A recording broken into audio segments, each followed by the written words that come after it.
ನಮಃ ಸೂರ್ಯಾಯ ಚಂದ್ರಾಯ ಮಂಗಳಾಯ ಬುಧಾಯ ಚ ಗುರುಶುಕ್ರ ಶನಿಭ್ಯಶ್ಚ ರಾಹುಕೇತುವೇ ಕುರ್ವಂತು ಸರ್ವೇ ಮಮ ಸುಪ್ರಭಾತಂ. ಶ್ರೀ ಗುರುಭ್ಯೋ ನಮಃ ಹರಃ ಓಂ.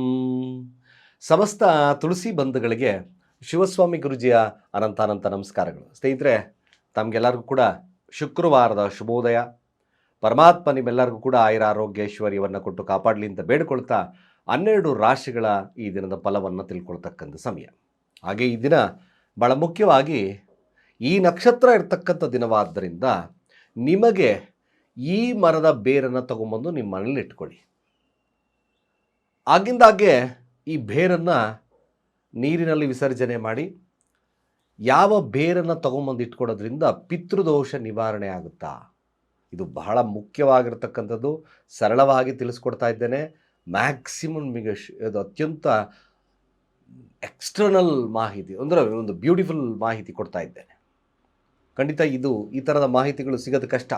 ಇದನ್ನು ತಾವು ಬರೆದಿಟ್ಕೊಳ್ತಕ್ಕಂಥದ್ದು ಅಥವಾ ಆ ಥರದ ಕೆಲಸಗಳನ್ನು ಮಾಡ್ಕೊಳ್ತಕ್ಕಂಥದ್ದು, ಎಲ್ಲೋ ಹೋಗಿ ಎಷ್ಟೋ ದುಡ್ಡನ್ನು ಹಾಳು ಮಾಡ್ಕೊಳ್ಳೋದ್ರ ಬದಲು ಕೇವಲ 10 ರೂಪೀಸಲ್ಲಿ ನಿಮ್ಮ ಕೆಲಸಗಳಾಗುತ್ತೆ. ಈ ಥರದ ಮಾಡ್ಕೊಳ್ಳಿ, ಮ್ಯಾಕ್ಸಿಮಮ್ ಗುಡ್ಡಿರುತ್ತೆ. ತಿಳಿಸ್ಕೊಡ್ತೇನೆ. ಮೊದಲು ಪಂಚಾಂಗ ಶ್ರವಣ, ತದನಂತರ ಮುಖ್ಯ ಮಾಹಿತಿಗೆ ಬರೋಣ. ಶುಕ್ರವಾರ ಸಪ್ತಮಿ ತಿಥಿ, ಕೃಷ್ಣಪಕ್ಷ, ಶೋಭನ ಯೋಗ ಇರ್ತಕ್ಕಂಥ ಸಮಯ, ಭದ್ರಕರ್ಣ ಇರ್ತಕ್ಕಂಥದ್ದು. ಚಂದ್ರ ಉತ್ತರ ಫಲ್ಗುಣಿ ನಕ್ಷತ್ರ, ಕನ್ಯಾ ರಾಶಿಯಲ್ಲಿ ಸ್ಥಿತವಾಗಿದ್ದಾನೆ. ಇವತ್ತಿನ ಕಾಲಮಾನವನ್ನು ನೋಡೋದಾದರೆ ರಾಹುಕಾಲ ಬೆಳಗ್ಗೆ 11:02 ಮಧ್ಯಾಹ್ನ 12:27 ಯಮಗಂಡ ಕಾಲ ಮಧ್ಯಾಹ್ನ 3:18 4:43 ಗುಳಿಕ ಕಾಲ ಬೆಳಗ್ಗೆ 8:11 9:37 ಹಾಗೆ ಇವತ್ತಿನ ದುಷ್ಟ ಮುಹೂರ್ತ ಸಹಿತವಾಗಿ ಬೆಳಗ್ಗೆ 9:10 10:02 ಉತ್ತಮ ಸಮಯವಲ್ಲ. ಹಾಗೆ ಕಂಟಕ ಮೃತ್ಯು ದೋಷ ಇರ್ತಕ್ಕಂಥದ್ದು ಸಹಿತ ಬೆಳಗ್ಗೆ 1:30 ಮಧ್ಯಾಹ್ನ 2:12 ಅದೊಂದು ನಿಮಿಷ ಸ್ವಲ್ಪ ನೋಡ್ಕೋಬೇಕು.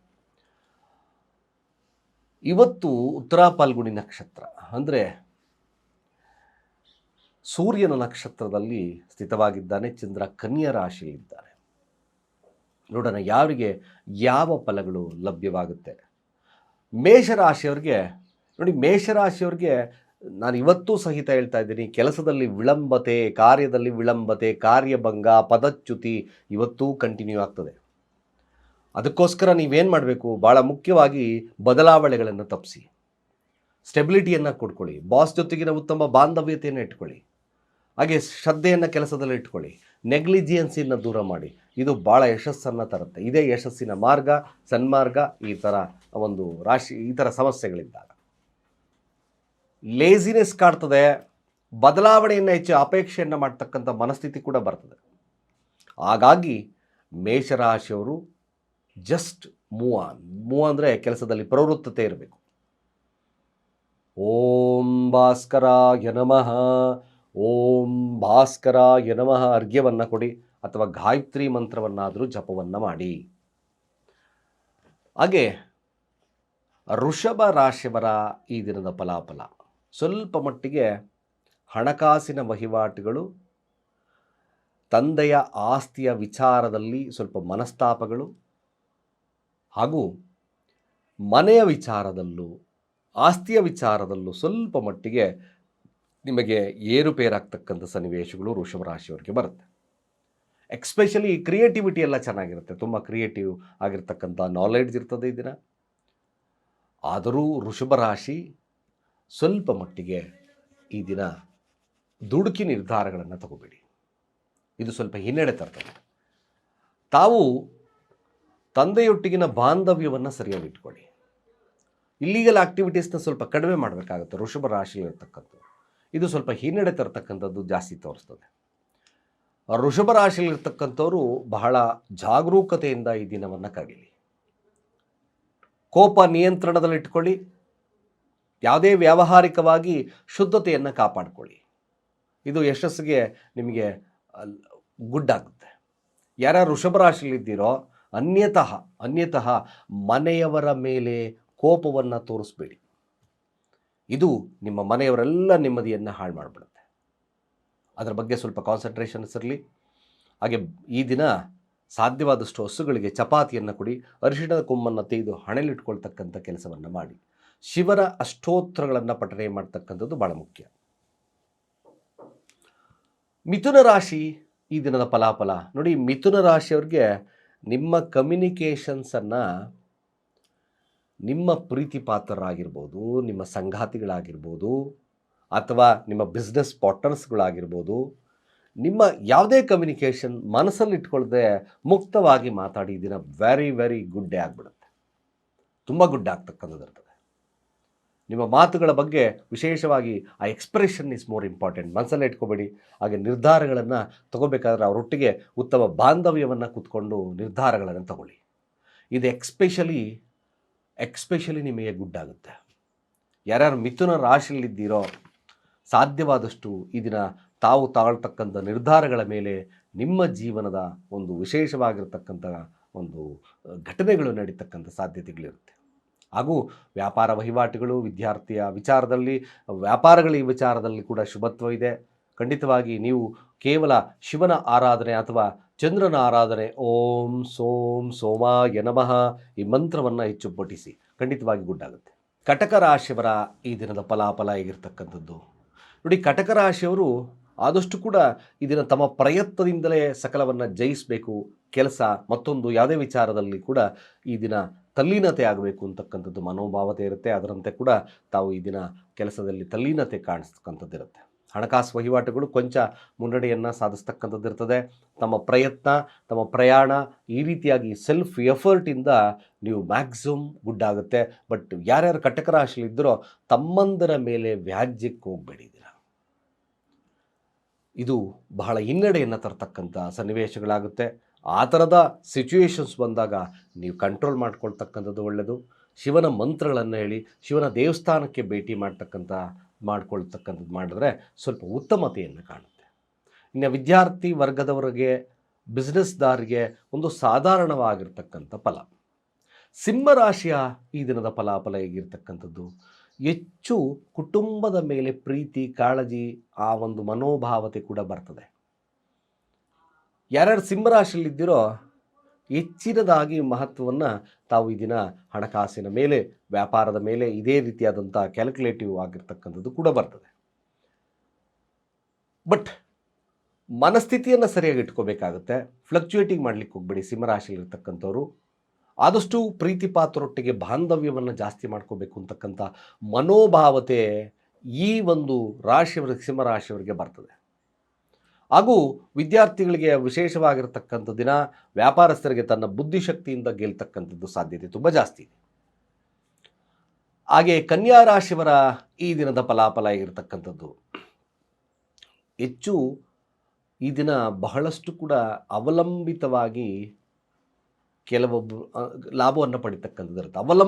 ಅವಲಂಬನೆಯಿಂದ ಲಾಭವನ್ನು ಪಡಿತಕ್ಕಂಥದ್ದು, ಡಿಪೆಂಡೆಂಟ್ ಆಗಿ ತಂದೆ ಆಗಿರ್ಬೋದು ಅಥವಾ ಮತ್ತೊಬ್ಬರಾಗಿರ್ಬೋದು, ಅಂದರೆ ತಂದೆಯ ಪಾತ್ರರಾಗಿರ್ಬೋದು, ಈ ಒಂದು ವಿಚಾರದಲ್ಲಿ ಭಾಳ ವಿಶೇಷವಾಗಿ ಲಾಭವನ್ನು ತಗೊಳ್ತೀರಾ. ಭೂಮಿಗೆ ಸಂಬಂಧಪಟ್ಟಿರ್ತಕ್ಕಂಥದ್ರಲ್ಲಿ ಕೂಡ ಲಾಭವನ್ನು ಪಡಿತಕ್ಕಂಥದ್ದು ಇರ್ತದೆ. ತಂದೆಯ ಆಸ್ತಿ ಬಗ್ಗೆ ಕಾಳಜಿಯನ್ನು ಹಾಗೆ ಇನ್ವೆಸ್ಟ್ಮೆಂಟ್ ಮಾಡ್ತಕ್ಕಂಥ ಸಾಧ್ಯತೆ ಕೂಡ ಕನ್ಯಾ ರಾಶಿಯವರಿಗೆ ಲಭ್ಯವಾಗುತ್ತೆ. ವ್ಯಾಪಾರ ವಹಿವಾಟುಗಳು ಕೂಡ ಚೆನ್ನಾಗಿರ್ತಕ್ಕಂಥ ದಿನ. ಕೇವಲ ಭಾಳ ವಿಶೇಷವಾಗಿ ನಿಮಗೆ ಒಂದು ರೀತಿಯಾಗಿ ಆ ಒಂದು ಕ್ಷೇತ್ರದಲ್ಲಿ ರಾಜಕೀಯ ಮನೋಭಾವತೆ ಬೆಳೆಯುತ್ತೆ. ಇದು ನಿಮಗೆ ಸ್ವಲ್ಪ ಮುನ್ನಡೆ ತರ್ತಕ್ಕಂಥ ಸಾಧ್ಯತೆಗಳನ್ನು ತೋರಿಸುತ್ತೆ. ಹಾಗೆ ತುಲಾರಾಶಿಯವರ ಈ ದಿನದ ಫಲಾಫಲ ಹೇಗಿರ್ತಕ್ಕಂಥದ್ದು. ತುಲಾರಾಶಿಯವ್ರಿಗೂ ಈ ದಿನ ಎಫರ್ಟ್ ದ್ಯಾನ್ ಸಕ್ಸಸ್ ಅದೇ ಥರ ಇದೆ.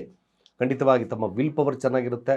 ತಾವು ಎಷ್ಟು ಶ್ರಮವನ್ನು ಹಾಕ್ತಾರೋ ಅಷ್ಟು ಲಾಭವನ್ನು ನೋಡ್ತಕ್ಕಂಥದ್ದು ಈ ದಿನ ತೋರಿಸೋದ್ರಿಂದ ವಿಶೇಷವಾಗಿ ಪ್ರಯತ್ನದಿಂದ ಲಾಭವನ್ನು ಪಡಿತೀರಿ. ಮ್ಯಾಕ್ಸಿಮಮ್ ಗುಡ್ ಇರುತ್ತೆ.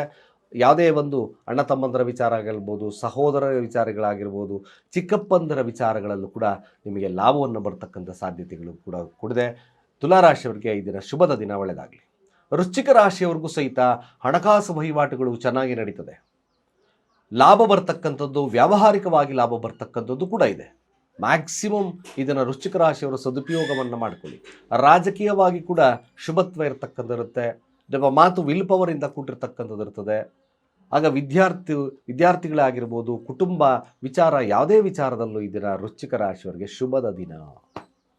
ಹಾಗೆ ಧನುರಾಶಿಯವರಿಗೆ ಒಂದು ರೀತಿಯಾಗಿ ರಾಜಯೋಗದ ಕಾಲ, ನಂದೇ ನಡಿಬೇಕು ಅಂತಕ್ಕಂಥ ವಾದ ಇರುತ್ತೆ. ಇದು ಸ್ವಲ್ಪ ಮಟ್ಟಿಗೆ ವಿರಸಗಳನ್ನು ತರುತ್ತೆ. ಬಟ್ ಚೆನ್ನಾಗಿದೆ, ಆರೋಗ್ಯ ಚೆನ್ನಾಗಿರುತ್ತೆ, ಮತ್ತೊಂದಿರುತ್ತೆ, ರಾಜಕೀಯವಾಗಿ ಶುಭವಿರ್ತದೆ, ಎಲ್ಲ ಇರುತ್ತೆ. ಬಟ್ ನಾನು ಅಂತಕ್ಕಂಥದ್ದನ್ನು ಈ ದಿನ ಬಿಡಿ ಧನುರಾಶಿಯವ್ರಿಗೆ. ನಾನು ಹೇಳ್ದಂಗೆ ಕೇಳಿಲ್ಲ, ಇದು ಸ್ವಲ್ಪ ಹಿನ್ನಡೆ ತರುತ್ತೆ. ಅಫ್ಕೋರ್ಸ್ ಧನುರಾಶಿಯವ್ರಿಗೆ ಶಾಂತತೆ ನಿಮ್ಮನ್ನು ಇಡೀ ದಿನ ಬ್ಯೂಟಿಫುಲ್ ಆಗಿ ಮಾಡುತ್ತೆ. ಇದೇ ನಿಮ್ಮ ಒಂದು ರೆಮಿಡೀಸ್ ಇದೆ. ಮಕರ ರಾಶಿಯವರು ಸ್ವಲ್ಪ ಹಿನ್ನಡೆ ಸಾಧಿಸ್ತೀರಿ. ಆರೋಗ್ಯ ಅಥವಾ ಅನ್ನೋನಾಗಿ ಏನಾದರೂ ಸಮಸ್ಯೆಗಳು ಬರ್ಬೋದು, ಅಥವಾ ಏನಾದರೂ ಒಂದು ಅವಘಡಗಳಾಗ್ತಕ್ಕಂಥ ಸನ್ನಿವೇಶಗಳು ಇದನ್ನು ಜಾಸ್ತಿ ತೋರಿಸ್ತದೆ. ಹಾಗಾಗಿ ಸಾಧ್ಯವಾದಷ್ಟು ಮಕರ ರಾಶಿಯವರು ತ್ರಯಂಬಕ ಮಂತ್ರವನ್ನು ಹೆಚ್ಚು ಪಠಣೆಯನ್ನು ಮಾಡ್ತಾ ಬನ್ನಿ. ತ್ರಯಂಬಕ ಮಂತ್ರಗಳನ್ನು ಪಠಣೆ ಮಾಡಿ, ಶುಭವಾಗ್ತದೆ. ಗೋಧಿಯ ಪಾಯಸವನ್ನು ಶಿವನ ದೇವಸ್ಥಾನದಲ್ಲಿ ಅಭಿಷೇಕವನ್ನು ಮಾಡಿಸಿ ಅಲ್ಲಿ ಭಕ್ತಾದಿಗಳಿಗೆ ಹಂಚಿ ನೈವೇದ್ಯ ಮಾಡಿದ ನಂತರ ಶುಭವಾಗ್ತದೆ. ಕುಂಭರಾಶಿ ವ್ಯಾವಹಾರಿಕವಾಗಿ ಲಾಭವನ್ನು ಪಡಿತೀರಿ. ನಿಗೂಢ ಕಾರ್ಯಗಳಲ್ಲಿ ಲಾಭವನ್ನು ಪಡಿತೀರಿ. ರಿಸರ್ಚ್ ರಿಲೇಟೆಡ್ನಲ್ಲಿ ಲಾಭವನ್ನು ಪಡಿತೀರಿ. ನಿಗೂಢತೆ, ಕೋಪ ಇವೆಲ್ಲ ಇರ್ತದೆ. ಬಟ್ ದಾಂಪತ್ಯದಲ್ಲಿ ಸಣ್ಣಪಟ್ಟ ವಿರಸಗಳು ಕಾಣುತ್ತೆ. ಅಫ್ಕೋರ್ಸ್ ಈ ದಿನ ತುಂಬ ಲಾಭವನ್ನು ಪಡಿತಕ್ಕಂಥದ್ದು, ಸಂಗಾತಿಯಿಂದ ಲಾಭ ಪಡಿತಕ್ಕಂಥದ್ದು ಸಹಿತವಾಗಿದೆ. ಕುಂಭರಾಶಿಯವರಿಗೆ ಶುಭದ ದಿನ, ಸದುಪಯೋಗ ಮಾಡಿಕೊಳ್ಳಿ. ಹೆಚ್ಚು ಕ್ರಿಯೇಟಿವಿಟಿ ಇರ್ತದೆ, ಕೋಪನೂ ಹಾಗೇ ಇರುತ್ತೆ. ಆ ಕೋಪವನ್ನು ನಿಯಂತ್ರಣದಲ್ಲಿಟ್ಟುಕೊಳ್ತಕ್ಕಂಥದ್ದೇ ಕುಂಭರಾಶಿಯವರಿಗೆ ಭಾಳ ವಿಶೇಷ. ಮ್ಯಾಕ್ಸಿಮಮ್ ಶುಭವಾಗ್ತದೆ. ಅದಕ್ಕೋಸ್ಕರ ಶಿವನ ಮಂತ್ರಗಳು ಓಂ ನಮಃ ಶಿವಾಯ, ಶಿವಾಯ ಓಂ, ಓಂ ನಮಃ ಶಿವಾಯ, ಶಿವಾಯ ಓಂ ಮಂತ್ರಗಳನ್ನು ಪಠನೆ ಮಾಡಿ, ಶುಭವಾಗ್ತದೆ. ಹಾಗೆ ಮೀನರಾಶಿಯವರ ಈ ದಿನದ ಫಲಾಫಲ ಖಂಡಿತ ಮೀನರಾಶಿಯವರಿಗೆ ರಾಜಕೀಯವಾಗಿ ಶುಭವಾಗಿದೆ. ಯಾವುದೇ ಕೋರ್ಟ್ ಕಚೇರಿಯ ವಿಚಾರ ಗೆಲ್ತೀರಿ ಕೂಡ. ಸಂಧಾನದ ಮೂಲಕ ಅಭಿವೃದ್ಧಿ ಬರ್ತಕ್ಕಂಥದ್ದಿದೆ. ಬಟ್ ದಾಂಪತ್ಯದಲ್ಲಿ ಸಣ್ಣಪಟ್ಟ ವಿರಸಗಳು ಕಾಣಿಸ್ಕೊಳ್ಳುತ್ತೆ. ಬಟ್ ಅಫ್ಕೋರ್ಸ್ ಆದರೂ ಕೂಡ ಮೀನರಾಶಿಯವರಿಗೆ ಈ ದಿನ ಜಯದ ದಿನ. ಖಂಡಿತವಾಗಿ ಶುಭವಾಗ್ತದೆ. ಹೆಸರು, ಕೀರ್ತಿ, ಪ್ರತಿಷ್ಠೆ, ಒಂದು ತಂದೆಯಿಂದ ಪ್ರಶಂಸೆ ಸಿಗ್ತಕ್ಕಂಥದ್ದು ಕೂಡ ಇದೆ. ಶಿವನ ಪ್ರಾರ್ಥನೆ ಇನ್ನಷ್ಟು ಶುಭವನ್ನು ತರುತ್ತೆ. ಇಷ್ಟು ದ್ವಾದಶ ರಾಶಿಗಳ ಫಲಾಫಲ. ಸ್ನೇಹಿತರೆ, ಪಿತೃದೋಷ ಇದೆ, ಎಲ್ಲ ಒಂದು ಪರಿಹಾರ ಮಾಡಿದ್ರು ಗ್ರೋತ್ ಇರಲ್ಲ. ಪಿತೃದೋಷ ಅಂದರೆ ಭಾಗ್ಯದ ಕೊರತೆ. ಇವತ್ತಿನ ದಿನ ಉತ್ತರ ಪಾಲ್ಗುಡಿ ನಕ್ಷತ್ರ ಇದೆ. ಯಾವುದೇ ಉತ್ತರ ಪಾಲ್ಗುಡಿ ನಕ್ಷತ್ರದಲ್ಲಿ ಕೇವಲ ತಾಳೆ ಮರದ ಬೇರನ್ನು ತಗೊಂಬನ್ನಿ, ಅದು ತಾಯ್ತದ ರೂಪದಲ್ಲಿ ಹಾಕ್ಕೊಳ್ತಕ್ಕಂಥ ಕೆಲಸವನ್ನು ಮಾಡಿ. ಅಥವಾ ನಿಮ್ಮ ಬಳಿ ಆದರೂ ಇಟ್ಕೋಬೋದು. ಅಟ್ಲೀಸ್ಟ್ ಹಳೇದಾಗ್ತಲೇ ಅದನ್ನು ನೀರಲ್ಲಿ ವಿಸರ್ಜನೆಯನ್ನು ಮಾಡಿ ಮತ್ತೆ ಅದೇ ಉತ್ತರ ಪಾಲ್ಗುಣಿ ನಕ್ಷತ್ರ ಇರ್ತಕ್ಕಂಥ ದಿನದಲ್ಲಿ ತಾಳೆ ಮರದ ಬೇರನ್ನು ತಗೊಂಬನ್ನಿ. ಮ್ಯಾಕ್ಸಿಮಮ್ ನಿಮ್ಮ ಪಿತೃದೋಷ ಖಂಡಿತವಾಗಿ ಜಾತಕ ನಿಮ್ಮದಲ್ಲೇ ಇರೋದಿಲ್ಲ, ಅಭಿವೃದ್ಧಿ ಬರ್ತಕ್ಕಂಥದ್ದು ಇರ್ತದೆ. ಹಾಗೂ ಶಿವನ ಮಂತ್ರಗಳನ್ನು ಸದಾ ಪಠನೆ ಮಾಡೋದ್ರಿಂದ ಆದಲ್ಲಿ ಖಂಡಿತವಾಗಿ ನಿಮ್ಮ ಜಾತಕ ಉತ್ಕೃಷ್ಟತೆ ಆಗುತ್ತೆ, ಪಿತೃದೋಷದಿಂದ ಮುಕ್ತ ಆಗುತ್ತೆ ಅಂತ ಹೇಳ್ತಾ ಸರ್ವೇ ಜನ ಸುಖಿನೋ ಭವಂತು.